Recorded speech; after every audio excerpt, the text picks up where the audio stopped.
कई बुजुर्ग हैं जिन्होंने विभाजन की विभीषिका झेली है। 85 साल की डी राजपाल ने भी विभाजन का दंश सहन किया। कानपुर के रहने वाले डी राजपाल उस वक्त 7-8 साल के थे जब उन्होंने लाहौर से लखनऊ का सफर तय किया। विभाजन की विभीषिका को याद कर आज भी डी राजपाल सिहर उठते हैं। डी राजपाल से बातचीत की हमारे संवाददाता श्याम तिवारी ने। सैकड़ों साल की गुलामी के बाद 15 अगस्त 1947 को देश आजाद हुआ। देश को आजादी मिली तो लोगों में खुशी की लहर दौड़ गई, लेकिन इसके साथ ही देश का विभाजन भी हुआ और उस विभाजन की त्रासदी तमाम लोगों को झेलनी पड़ी। उसका दंश आज भी लोगों के दिलों में जिंदा है। हमारे साथ बात करने के लिए सिंध प्रांत से आकर के कानपुर में बसने वाले डी राजपाल जी मौजूद, उनसे बात करते हैं। सर, ये बताइए कि जब देश आजाद हुआ उसके बाद किस तरीके का माहौल देखने को मिला और क्यों आपको सिंध छोड़ करके यहाँ आना पड़ा? एक्चुअली ऐसा था कि ये हलचल जो थी ये विभाजन की, ये तो 2 महीने पहले से तैयार हो गई थी। अगस्त के पहले ही 2 महीने पहले हमारे फादर यहाँ पर पहले से सन 1933 से यहाँ रहते थे। एज ए मतलब जैसे ऑफिस बॉय होते हैं, इसी तरह यहाँ आए थे। फिर धीरे धीरे वो प्रोग्रेस करते हुए और यहाँ पे एक सामूहिक रूप से 2 पार्टनर्स के साथ भट्टा चलाते थे।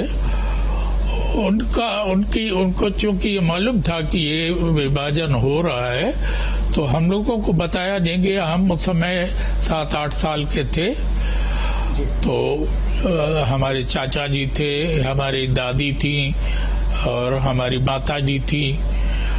परिवार के एक छोटी बहन थी, हमसे हम 8 साल के थे, वो करीब 4 साल की थी।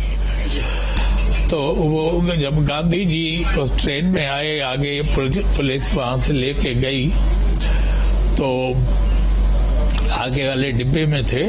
अभी जैसे ही वो ट्रेन में चढ़े और पुलिस चारों तरफ घेरे हुए थे उस डिब्बे को, तो इंजन के आगे कुछ शरारती तत्व कहें या किसको क्या कहें, उन दिनों में वो हैंड बम बनते थे जैसे आजकल पटाखे के होते हैं, क्योंकि ये बम तो आजकल तो जमाना था नहीं। तो वो इंजन के आगे उन्होंने पटक दिया।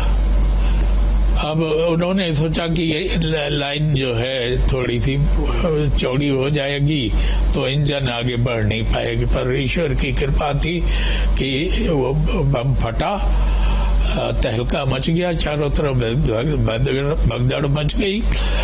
और उसके बाद खैर किसी तरह गाड़ी को चलाया गया। लाहौर और अमृतसर में ज्यादा दूरी नहीं है, मुश्किल से 40-50 किलोमीटर होगा। तो हम लोग किसी तरह अमृतसर पहुंच गए। अमृतसर में जैसे ही गाड़ी रुकी तो जो पंजाबी सरदार या जो भी वहाँ के थे वो सब उतर गए। यहाँ तक कि वो सामान भी उन्हीं का, मोस्टली वही के जो चढ़े थे उन्हीं का था, वो सामान भी उतर गया। तब हम लोगों को नीचे बैठने की जगह मिली और फिर हम लोग वो गाड़ी वहां से घंटे बाद जितनी भी चली और वो चलती हुई दूसरे दिन दोपहर को करीब 3-3:30 बजे लखनऊ आके पहुंचे। तो डी राजपाल जी हैं जिन्होंने जो विभाजन है उसका दंश न केवल झेला है बल्कि अपनी आंखों से देखा भी है। उम्र भले ही 7-8 साल की थी, लेकिन उन्होंने अपनी आंखों से देखा किस तरीके से ट्रेन में हमला हुआ, किस तरीके से लोगों का नरसंहार किया गया। उन्होंने जलते हुए मकान अपनी आंखों से देखे। उसके बाद उनका परिवार फैजाबाद में बस गया।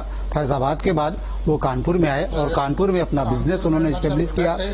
जी, सिंधी समाज का मैं चार्टर्ड अकाउंटेंट हूँ और मैं हिंदुस्तान में सबसे पहला सिंधी चार्टर्ड अकाउंटेंट हूँ। डी राजपाल जी है जो कि फैजाबाद से कानपुर आए और कानपुर में आने के बाद उनको गौरव ये हासिल है कि वो सिंधी समाज के सबसे पहले चार्टर्ड अकाउंटेंट बने। विभाजन के वक्त भारत आए थे और उन्होंने यहाँ पर अपनी कॉलोनी बनाई। आज समृद्ध परिवार हैं, सभी समृद्धि से रह रहे हैं, लेकिन उनके जहन में कहीं ना कहीं विभाजन की वो रातें, वो दिन याद हैं, जो कभी ना कभी उनकी आंखों को नम जरूर कर देते हैं, क्योंकि उन्होंने वो दंश झेला है कि उन्हें अपना सब कुछ पाकिस्तान में छोड़ करके भारत आना पड़ा, तमाम रिश्तेदारों को छोड़ना पड़ा, उनका वहां पर सब कुछ मिटा दिया गया और उन्होंने एक बार फिर से संघर्ष करके यहाँ पर अपना भविष्य संवारा। वीडियो जर्नलिस्ट सिंह के साथ श्याम तिवारी, न्यूज स्टेट कानपुर।